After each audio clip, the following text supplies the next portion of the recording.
Hey guys, it's Mike with RetroGameBoyz. I just wanted to introduce you to my latest change to the open source 3D printed Colecovision controller project started by Sparkeltron. This basically includes a new shape and a new board that has silicon contact pads that provides better user feedback. In my opinion, also a little bit more comfortable design. I also created a thumbstick for it.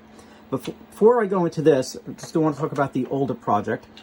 The project that's already out there is available for download. I've made some contributions. I'm going to make those contributions available, which include the older design, the case change of the buttons, where I made the buttons different so it's easier to rock your thumb, and the board, where you will have the BOM file, bill of materials, and the pick and place file, because my designs include surface mounted diodes as well as microswitches, which you can do yourself or you can get manufactured by the PCB manufacturer like I do. It's just a more professional, quicker build. My other changes, I've added themes and different colors, and I use industrial graphics printing to make it a lot nicer. It's a very high quality controller than what is out there today. You'll be able to make your own as well of this shape and design. And I'll have the link available in the description. Okay. So that's this. Now, my changes that I'm going to keep closed source is basically going to be the new shape of the controller, the thumbstick. I still use micro switches for the buttons. That's because I do like them. They feel good, and I think that their purpose for the keypad is awesome. So meaning I'm still using the micro switch for the keypad buttons.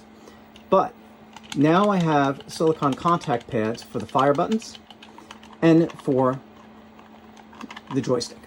And it's a lot more comfortable to work with, hold, and you get some nice feedback from it. Whereas with this one, you really, again, it's perfect. It does work great. And if you like more sensitive control, by all means, so you just have to be very light on it. But with this one, you just have a little bit more user feedback. You can feel the nice bounciness from the silicone, and you can use a little bit more pressure and just have a little bit more control. So you can have options. Now somebody might say, well, can I remove the thumbstick? Yes, you can, but you'll have the hole there.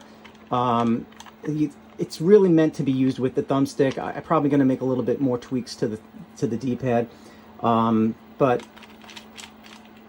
I like it with the thumbstick. And what I'm going to do is now demonstrate Pac-Man and just show you how you can really get those changes to the turns and the corners and so forth. But I did want to introduce this to you all. Look out for it on my site, on eBay. And like I said, I'm going to post the video now, and then I'll have the description to the GitHub repository. It might not have everything in there just yet, but I'll put the link to the GitHub repository there so you can just check back once I upload everything for you. Okay, so here's a quick demo. We're going to play Pac-Man. You're just going to watch how I can take the corners or make the turns very easily just by simply rocking. I'm going to pay attention to where these ghosts are.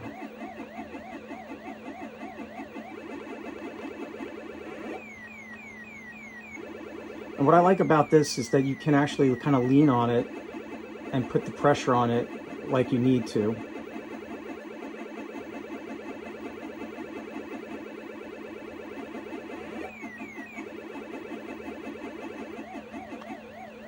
Ooh. Let's get out of there.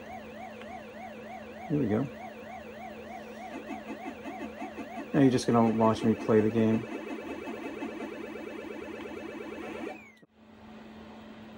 Okay, so let's try Donkey Kong. This has the jump. Don't forget you got the double push to make him go faster up the ladder.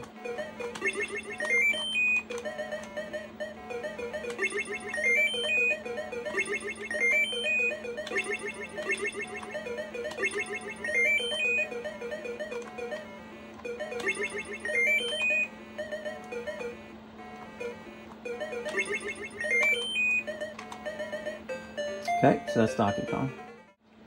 Let's try Hero.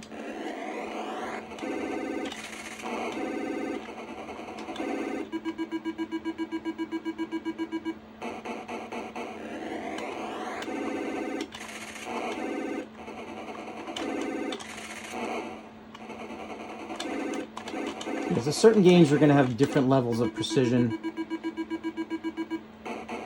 And even possibly, you know, controlling the different ways you play the game. Depending if you lean on the joystick, or if you take your finger off the thumbstick to change directions. But that's Hero. Let's try a game like Centipede.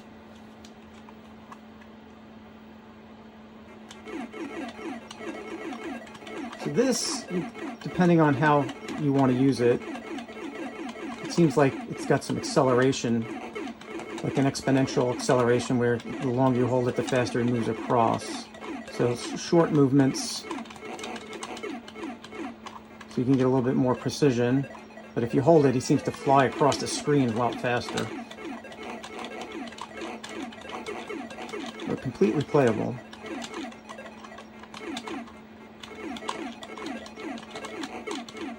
Games like this, better off using a roller controller maybe? I don't know. Okay, so let's try Frogger. So this one, you're going to want to probably take your finger off for like a microsecond before you change directions, because you could hit an accidental diagonal maybe, like that, for example, moving up. And the reason why I'm showing you this is because, you know, not all these controls are 100% perfect. And it also depends on how the games are programmed. But certain controllers, you know, you learn how to use it differently for different games, for example.